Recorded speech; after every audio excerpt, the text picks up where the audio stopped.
അപ്പോൾ ഇപ്പോൾ ഇന്ന് രാവിലെ ഈ മാധ്യമങ്ങളോടുമൊക്കെ രാധാകൃഷ്ണൻ സംസാരിക്കുന്നത് കണ്ടാൽ അദ്ദേഹം സമനില തെറ്റിയ പോലെയാണ് സംസാരിക്കുന്നത്. നിങ്ങളെല്ലാവരും അദ്ദേഹത്തിൻ്റെ സംസാരവും കാര്യങ്ങളൊക്കെ കേൾക്കാറുള്ളതാണ്. വളരെ സ്പഷ്ടമായി, വളരെ ദൃഢമായി, നല്ല രീതിയിലുള്ള ഇതാണ്.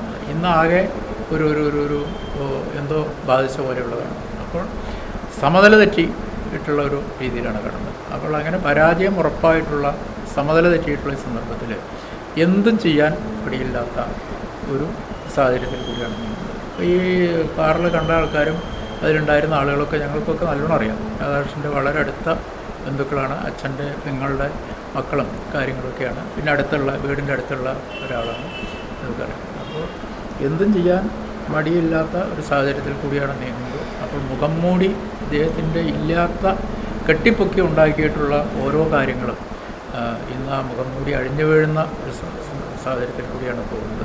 അപ്പോൾ തീർച്ചയായും ഈ കാര്യങ്ങളെക്കുറിച്ച് ഇവിടെ പറഞ്ഞതുപോലെ അന്വേഷണം ഞങ്ങൾ UDF വളരെ ഗൗരവമായിട്ടാണ് ഈ കാര്യത്തിനെ കാണുന്നത്. ആ രീതിയിലുള്ള എല്ലാ നീക്കങ്ങളും, ഇതിൻ്റെ സത്യാവസ്ഥ പുറത്തു കൊണ്ടുവരുന്നതിന് വേണ്ടിയിട്ടുള്ള എല്ലാ കാര്യങ്ങളും വളരെ ഗൗരവമായി തന്നെ ഈ കാര്യത്തിൽ ഇടപെടും എന്നുള്ള കാര്യത്തിൽ യാതൊരു സംശയമില്ല.